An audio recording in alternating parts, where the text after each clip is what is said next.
आपके channel MA with me में आपका मैं फिर से स्वागत करता हूँ। उम्मीद करता हूँ आप लोग बहुत अच्छे होंगे और जीवन में बहुत कुछ अच्छा कर रहे होंगे। इसके पहले वाले क्लास में मैंने रिजल्ट पे second number topic energy is a property, इसके बारे में आप लोगों को बताया था। और आज मैं थर्ड रिजल्ट, जो कि क्या है, energy of an isolated system remains constant.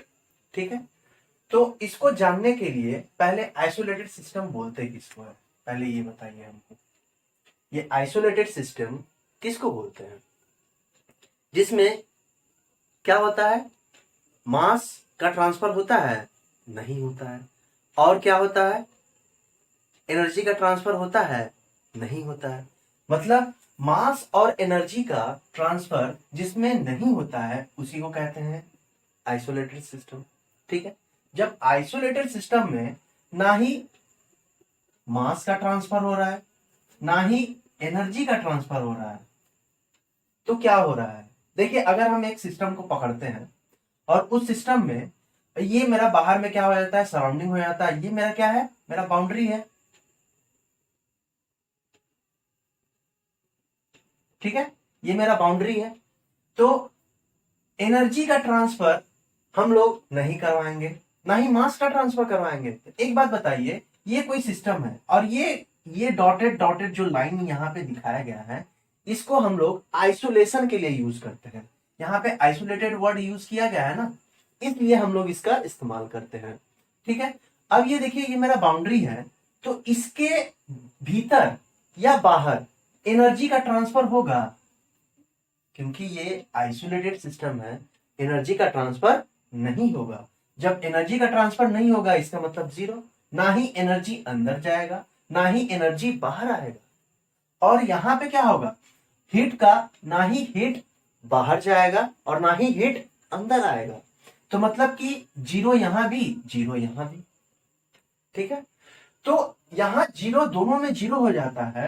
तो अगर हम कहें फर्स्ट लॉ ऑफ थर्मोडायनेमिक्स को अगर हम लगाते हैं तो क्या होगा? हाँ, फर्स्ट लॉ ऑफ थर्मोडायनेमिक्स को अगर लगाएंगे तो क्या होगा? क्या होगा? D Q D plus D W होगा। D Q is equal to D plus D W होगा। अब यहां पे क्या हो जा रहा है कि हीट का ट्रांसफर हो रहा है? हाँ, नहीं हो रहा है। और यहां पे मेरा वर्क मिलेगा, यहां से मान लो एनर्जी का, ना ही हीट का ट्रांसफर हो रहा है ना ही एनर्जी का ट्रांसफर हो रहा है, तो क्या वर्क मिलेगा हम लोग को? वर्क भी हम लोग को यहाँ पे क्या मिलेगा? जीरो मिलेगा।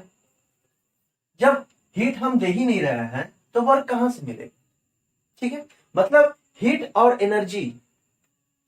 एनर्जी का जब ट्रांसफर हो ही नहीं रहा है तो मेरा वर्क कहां से मिलेगा? ये मिलेगा? नहीं मिलेगा। जब वर्क का ट्रांसफर नहीं हो रहा है, मतलब ये मेरा जीरो, ये भी मेरा जीरो। ठीक है, जब दोनों मेरा जीरो हो रहा है तो हम लोग क्या लिख सकते हैं? D is equal to zero लिख सकते हैं कि नहीं? देखिए, लिख सकते हैं ना। जब d is equal to zero लिख सकते हैं तो मतलब कि E2 minus E1 is equal to zero लिख सकते हैं कि नहीं? जब E2 माइनस E1 का मतलब क्या, आउट होने वाला एनर्जी और इन होने वाला एनर्जी दोनों क्या बराबर नहीं होगा? हाँ, जब दोनों बराबर होगा तो एनर्जी क्या हो रहा है, इन और आउट दोनों बराबर है, इसका मतलब कि कांस्टेंट है। तो देखिए, यही बात तो मैंने बताया था कि energy of an isolated system remains constant. ये मेरा थर्मोडायनेमिक्स का रिजल्ट है। इससे हम लोग क्या करते हैं, इससे हम लोग बहुत सारे कंक्लूजन को सॉल्व करते समय, हम लोग प्रॉब्लम को सॉल्व करते समय इस चीज को हम लोग देखेंगे, वहां पे अप्लाई करेंगे। ठीक है, देखिए उसके बाद में देखते हैं perpetual motion machine first kind क्या है, जो कि इम्पॉसिबल है। यहां पे देखिए इम्पॉसिबल वर्ड का इस्तेमाल किया गया है। ठीक है, अब इम्पॉसिबल क्यों है भाई, चलिए देखते हैं। कोई वर्ड इम्पॉसिबल क्यों होता है, इसको देखना ही पड़ेगा, क्योंकि साइंस में इम्पॉसिबल बोल के कुछ नहीं होता है। लेकिन यहां पे कैसे हो रहा है इम्पॉसिबल, इस चीज को चलिए देखते हैं। देखिए, यहां पे मैंने एक मशीन रख लिया। ठीक है, समझ लीजिए एक मशीन है, इसमें क्या कर रहे हैं हम, हीट को दे ही नहीं रहे, हीट नहीं दे रहे। ठीक है, और वर्क हमको मिलता जा रहा है। ठीक है, अरे भाई, और ये क्या है, डॉटेड डॉटेड लाइन। ये सिस्टम को, जब भी हम लोग सिस्टम, कोई सिस्टम पकड़ते हैं तो उसे डॉटेड डॉटेड लाइन से रिप्रेजेंट करते हैं। ये जो आपको डॉटेड डॉटेड लाइन दिख रहा है ना, वो रिप्रेजेंटेशन है, ठीक है, कि हम उसे सिस्टम पकड़े हैं। तो देखिए यहाँ पे इन हुआ मेरा 0 और निकल गया वर्क। अरे भाई वही बात हो गया कि मैं गाड़ी लेके गया, उसमें पेट्रोल भरवाया ही नहीं और गाड़ी को धकेलते हुए बाहर यहाँ वहां से लेके चला आया। मतलब जब हम पेट्रोल उसमें डालेंगे ही नहीं तो क्या वर्क करेगा वो? लेकिन ये इक्वेशन मुझे बता रहा है कि वर्क करेगा। तो ये क्या पॉसिबल है? ये क्या है? इम्पॉसिबल है।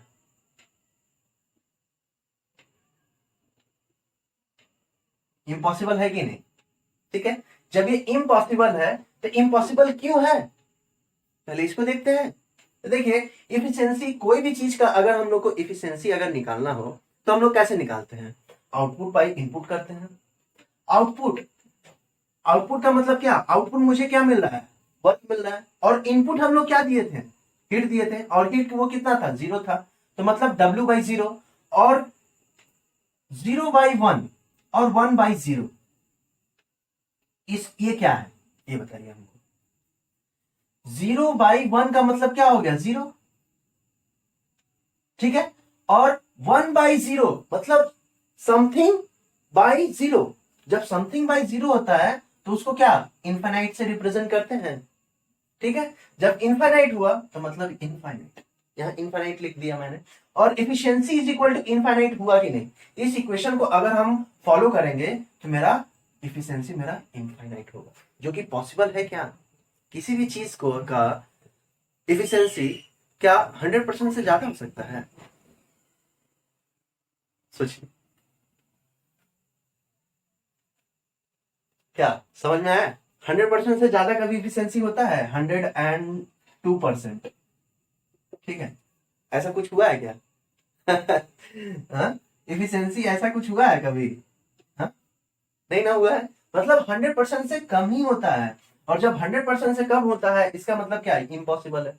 और वो 100% से कम क्यों होता है? क्योंकि इनफाइनाइट हो जाता है। कोई भी इक्वेशन अगर इनफाइनाइट हो जा रहा है उसे हम क्या सॉल्व कर पाएंगे? देखिए। चलिए देखते हैं। इसके बाद में देखिए, अगर हम इन करते हैं, हीट अगर हम इन ही नहीं कर रहे हैं, हीट हम यहां से क्या क्या बात मुझे मिल रहा है? इफिशियंसी मेरा इनफाइनाइट मिल रहा है। देखिए ये मैंने इक्वेशन लिखाया, लिखवाने के बाद में मैंने एक बात आपको बताया, इसमें ये सब पॉइंट्स है जो आपको काम देगा। ये क्या पॉइंट्स है? एक नंबर पॉइंट क्या है? इफिशियंसी मेरा इनफाइनाइट होगा। और सेकेंड नंबर क्या है कि हम हीट हम प्रोवाइड ही नहीं कर रहे हैं। हीट प्रोवाइड किए थे क्या इसमें? हीट जब हम प्रोवाइड ही नहीं किए थे। अब एक बात बताओ, हम किसी भी सिस्टम में अगर हम हीट प्रोवाइड नहीं करते हैं, अगर हम किसी सिस्टम में हीट अगर प्रोवाइड नहीं करते हैं लेकिन वो वर्क दे रहा है, इसका मतलब क्या है? अगर ये पेन यहां पे खुद ब खुद लिख रहा है, इसका मतलब क्या है? ये पेन वर्क कर रहा है। हा? ये पेन वर्क कर रहा है ना। जब ये पेन वर्क कर रहा है इसका मतलब कि ये जो एनर्जी है, ये जो एनर्जी यहां पे दिया गया, ये क्या खुद से बना रहा है? हा? ये जो मशीन काम कर रहा है वो खुद से काम कर रहा है। बाइक मैंने जो यूज किया था, एक बात बताइए, बाइक में मैंने पेट्रोल डाला ही नहीं और बाइक मुझे अगर लेके चले आए, बाइक पे बैठ के अगर मैं चला हूं तो मतलब क्या हो रहा है? बाइक खुद ब खुद अपना एनर्जी बना रहा है। बात समझ में आ रहा है? हाँ? तब यहां से एक बार कंक्लूजन निकलता है कि वो जो मशीन है वो खुद से एनर्जी बना रहा है, create on energy, it's create on energy, यहां पे ये लिखा हुआ है। मतलब फर्स्ट लॉ ऑफ थर्मोडायनेमिक्स मेरा क्या बताया था? वाइब्रेशन हो रहा है कि नहीं? फर्स्ट लॉ ऑफ थर्मोडायनेमिक्स मेरा वाइब्रेशन हो रहा है कि नहीं? ये देखिए यहां पे क्या है? dq is equal to D plus dw। अब एक बात बताइए, मैंने इसको दिया ही नहीं और वर्क मुझे मिल रहा है, तो ये क्या वायलेट हो रहा है कि नहीं? बिल्कुल हो रहा है। और कैसे वायलेट हो रहा है? अगर ये वायलेशन नहीं है तो ये क्या law of conservation of energy है? हाँ, कंजर्वेशन ऑफ एनर्जी क्या फॉल्स हो रहा है कि नहीं? और एक बात मुझे बताइए, law of conservation of energy कभी गलत हो सकता है? ये यूनिवर्सल ट्रूथ है, ये कभी गलत नहीं हो सकता, ठीक है। तो एक बात तो समझ में आया कि ये फॉल्स हो गया। और जब ये फॉल्स हो गया इसका मतलब क्या, ये इम्पॉसिबल है कि नहीं। देखिए बात समझ में आया। उम्मीद करता हूं आज का क्लास आप लोगों को बहुत अच्छा लगा होगा और ऐसे ही अच्छा लगेगा। चलिए फिर मिलते हैं, टाटा।